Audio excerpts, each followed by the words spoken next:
Hello and welcome to another weekly update, and the first of the year outside because the weather is just beautiful here. It's uncharacteristically lovely. So I thought I'd get outside and do one. So lots of things happening this week. First up, a blog post come from the Power Apps team with a really interesting announcement actually, that they're going to start supporting mixed reality in Power Apps. Now what exactly does that mean? Well, mixed reality is it's kind of mostly limited to mobile phones, where you kind of hold up your phone and you see through the camera, but then overlaid on top of that is information. It's normally like a big 3D model of something that's not there being projected into that space, so you can kind of see how it looks.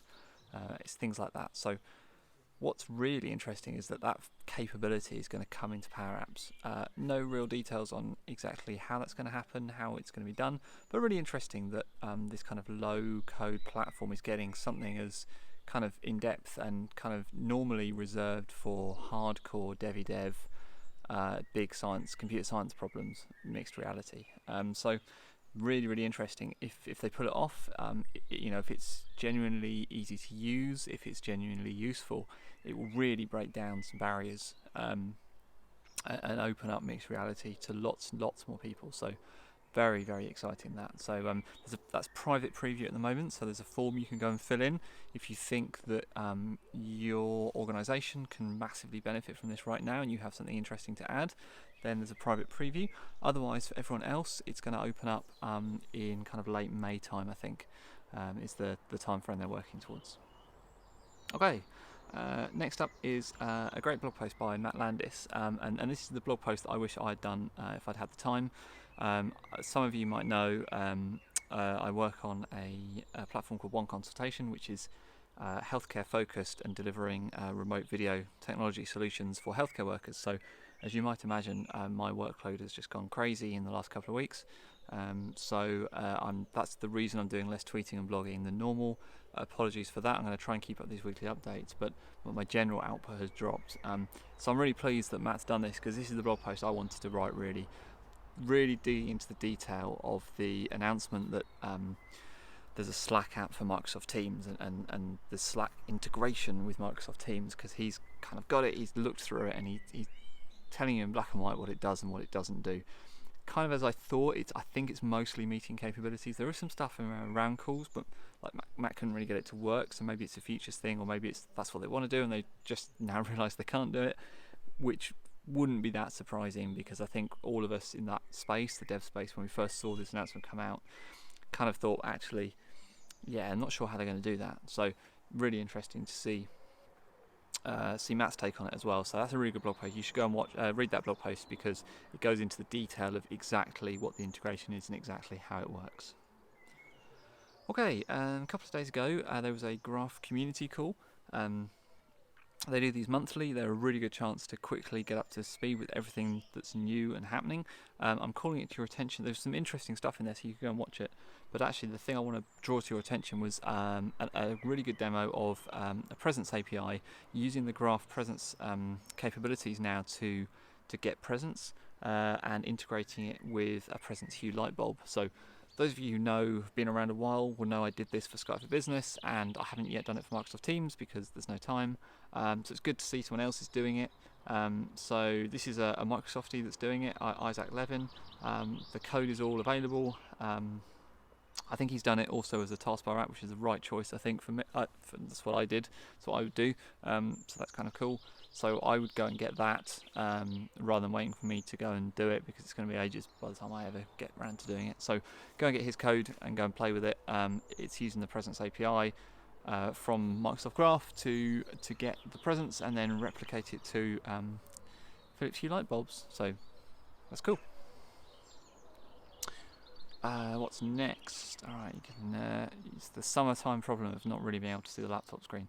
This one's good. So a while back, I spoke about how Microsoft were making available their healthcare bot, and a specific build of their healthcare bot around COVID-19, making it available to CDC and other healthcare organisations.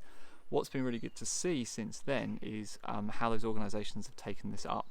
and there's a really good long form read about how it's being used in Copenhagen, and there's some Copenhagen, also Israel, I think Italy as well. There's a number of different cases, and there's a massively interesting stat. They've got 1,230 instances of COVID-19 bots around the world, generating advice and guidance to people. 18 million individual users, 160 million messages served. So some amazing stats there. Incredible in such a very short space of time. And there's some great stories about how they've rolled these out. The Copenhagen bot was rolled out in less than 2 days. It's really good to see. So I'm really glad this actually happened. I remember a couple of weeks ago when Microsoft made this available, it was kind of, that's great, but is it actually going to get used? It's really good to see that, yes, absolutely, it is being used. So that's great to see. I think it'll be really interesting as well, longer term, once we get out from under this particular crisis. I think it'll be interesting to see whether healthcare bots are a thing that stay with us. We're using them right now for COVID-19 because it's really the only way at scale to kind of deal with queries and deal with questions. But once you get out from behind that, in that pressing need, actually, will people find and come to realise that maybe they're okay with talking to a bot in general terms to get general medical advice in a way that they weren't prior to this. If they have a great experience through these COVID-19 bots, actually they may be way more open to using these kind of bots in different circumstances. So I think it's going to be a really interesting one to watch. Alright, and finally I'm going to leave you with a great compilation that has been done by, I want to say Chris, but I better just check. Chris Norman at the VoIP Norm blog, which is a kind of very long running blog. It's been going for as long as I can remember, I think.